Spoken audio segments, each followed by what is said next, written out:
Үстүбүздөгү жылдын акыркы күндөрүндө кыргыз басма сөз беттеринде жаңы жылдык аны менен катары эски жылды жыйынтыктаган темадагы макалалар жайнап чыгууда. Мында ар бир басылма тандалган тема боюнча өткөн жылдагы окуяларга, жетишкендиктерге жана утулуштарга кайрылууда. Бирок айрым бир гезит жана журналдар ар кайсы тармактарда иштеп, эмгектенип, ийгиликке жетишкендерди жыл мыктыларына тандоого алды. Өлкөдөгү саясий, экономикалык жана маданий жагдайларды тынбай чагылдырган алдыңкы гезиттердин бири Майдан Кейжи басылмасы да окурмандардын сурамжылоосу менен өз алдыңкыларын жарыя кылды. Буга байланыштуу салтанат аземге республиканын бардык аймактарынан көрүнүктүү инсандар келишти. Майдан Кейжи гезити өкмөттүк эмес жеке басылма. Анын окурмандары берген баасына ылайык Жогорку Кеңештин экс спикери Ахматбек Келдибеков жылдын адамы наамына татыды.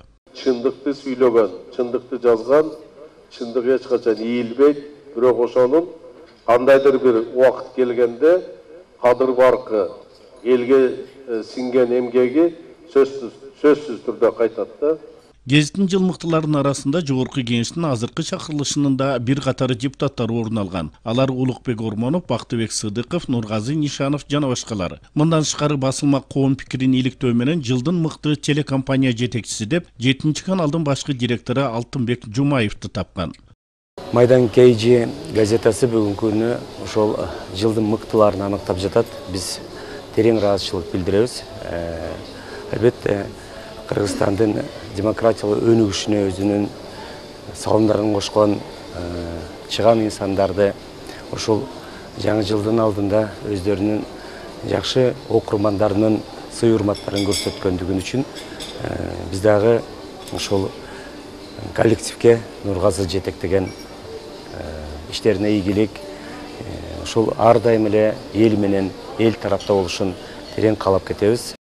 Аталган гезит маалымат каражаттары арасындагы мыктыларга 7 каналдын Бишкек өкүлчүлүгүнүн жетекчиси Каныбек Темировду да киргизип, ага жылдын мыкты тележурналисти наамын ыйгарды. Майдан Кейжи гезити жыл жыйынтыгын чыгарган иликтөөлөрдө көп улуттуу калкыбыздын өкүлдөрүн да эске алган. Бул багытта мыкты диаспора жетекчиси деп Равшан Сабиров табылды. Айкөл Манасты биз кыргыз тилиндеги Сагынбай Орозбаковдун вариантын тажик тилине которуп, бул жерде биз ошол Тажикстандын өкмөтүнө Эмомали Рахмонго чейин биз ыйгарганбыз. Бүгүнкү күндө ал жердеги Жергетал жана Мургап райондорундагы кыргыз райондорунун мектептерине дагы ыйгарып бергенбиз бул Айкөл Манас китебин. Мен ойлойм, ушулардын бардыгын баалап бүгүнкү күндө мына жылдын мыкты диаспорасы деп берип атат. Мен ошого абдан сыймыктанып турам. Жыл мыктылары парады Тоген тармагы боюнча да өз баасын берген. Ага Жалал Ото областынын Алабуга районунда кен байытуу иштерин жүргүзүп жаткан Каз Минералс Бозумчак компаниясы татыктуу болгон. Басылманын алдыңкылары жана эмгеги менен өзгөчөлөнгөн инсандардын арасында Ак Калпак саясий партиясынын жетекчиси Улукбек Маматаев, укук коргоочу Турсунбек Аккун, жылдын мыкты журналисти наамын алган Сагын Эшмедов бар. Ал эми шоу-бизнес тармагы боюнча мыктылардын катарын обончу жана аткаруучу Абидин Темиров баштап, ырчылар Гүлбүбү Орозкул кызы Фарида Карбозовалар толукташты.